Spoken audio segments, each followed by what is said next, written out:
Hello everybody, I'm Josh Rosler from Boot Hill Museum and Rockingham Media, and Rockingham is excited to partner with Boot Hill to bring you new connections to the Old West. The museum may be closed right now, but we're still helping tell you the great stories that are told here at Boot Hill until this summer, or hopefully sooner when we get reopened. You can't have the Old West or Wild West without cowboys. So we're up here to tell you all about cowboys. They called Dodge City the queen of the cowtowns in the 1870s, and to be totally honest, Dodge City still is a queen when it comes to cowtowns. Lots and lots of cattle are processed here every day, and the meat that is produced here in Dodge City feeds literally the entire world. Not alone, but the meat from Dodge City literally feeds people all over the world. Now, they bring the cattle in on semi-trucks now, but in the 1870s, it didn't work so well because they didn't have semi-trucks or highways. They had to bring them from the wild plains of southern Texas all the way up here to Dodge City to put on the train to be shipped back east where they could be processed. After the Civil War, longhorns were running wild and feral on the plains of Texas, and a lot of guys after the Civil War just didn't have anything to do.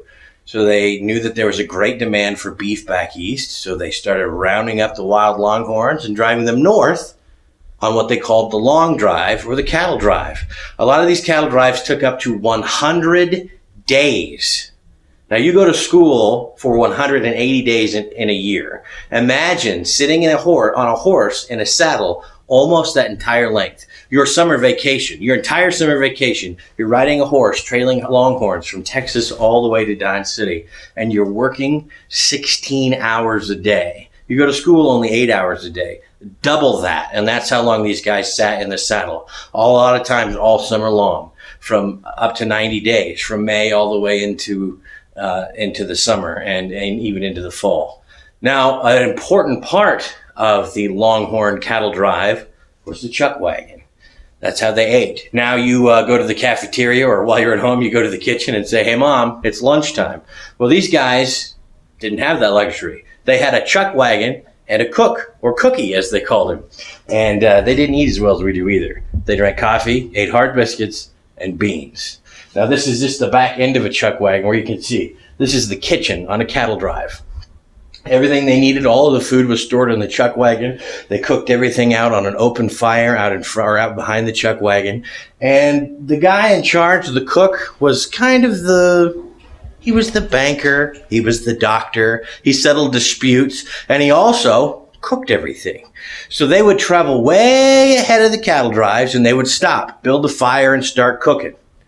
And then when the cattle drive caught up, they'd stop and they'd eat and bed down for the night. And then the cook would point the tongue of his wagon directly at the North Star. So that way they knew exactly which way they were going when they got up in the morning. He'd get up early and start making those biscuits and coffee, feed the cowboys, pack up, and take off with the chuck wagon to get ahead of them so he could start cooking the next meal. So the chuck wagon was a very, very important part of the cattle drive. Now, once the cattle were in Dodge City, that's when we get into the wild and the saloons and such we talked about before, you'll learn about later. The cowboys kind of cut loose. Imagine not taking a bath for 3 whole months, right? Wearing the same dirty shirt and jeans and vest for 3 whole months. Yeah, they had to take a bath and buy new clothes when they got to town and got paid. And then they were ready to party after working so hard. After the cattle drive, and then the cattle were sold and put on the train and shipped back east. In 1885, the quarantine law outlawed the movement of Texas Longhorn cattle into Kansas because they carried a sickness. They had a tick or a bug on them that infected like dairy cows and domesticated cattle. So they said no more moving longhorns. So the cattle drives effectively ended for Dodge City. But people started growing cattle locally, much like they do today. And those same cattle were shipped back east and fed the world. Now, a lot of those cattle are grown here and processed here at our local processing plants. Once they started growing cattle locally, they had to mark their cattle so they know my cows from your cows. And they did that with what's called a branding iron. You can see a lot of branding irons behind me, but here's an example of a branding iron, a really short one. You'd have to get really close to the fire for this. This brand is a J and an H. Now, it looks backwards to you, but when we stamp it on the cow, then it's forward, see? So this gets really, really, really hot, like orange hot in a fire, and you touch it to the cow's hide, and it burns the hair off in that spot, and that cow is permanently marked with that brand in a certain position and a certain design, so we know who those cattle belong to. So that's an important part of what cowboys did on the ranches as well. One thing you see all cowboys wear is a bandana or a wild rag, like what I'm wearing now. Now, why? Well, first of all, it looks good, right? It's exciting and bright and colorful, but it also had a lot of very practical uses, including if you were riding behind the cattle in the dirt, a mask, right?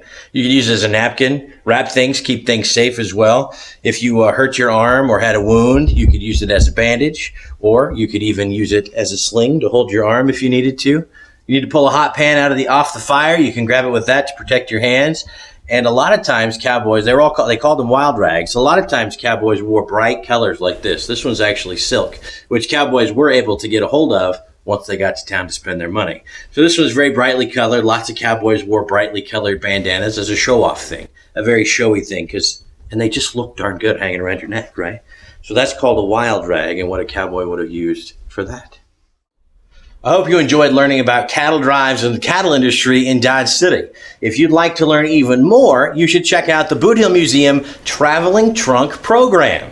You get to take this great trunk to your classroom or your home if you're homeschooled and check out all of these great items, many that I talked about, including branding irons, cowboy hats, what cowboys wore, and things like that, as well as even a skillet, which they would have used to cook over the fire. And included in that are all of these great activities, including color pages, word finds, and here, you get to do your own cattle drive with a maze. Help get the cow to the corral, get the longhorn to the corral. Like I said, great color pages. Here's the depot and the train, how the cattle were moved once they were off the drive, and all kinds of fun things. You can even eat like a cowboy with beans and bread recipes. You can get more information on how to check out these traveling trunks by emailing info@boothill.org.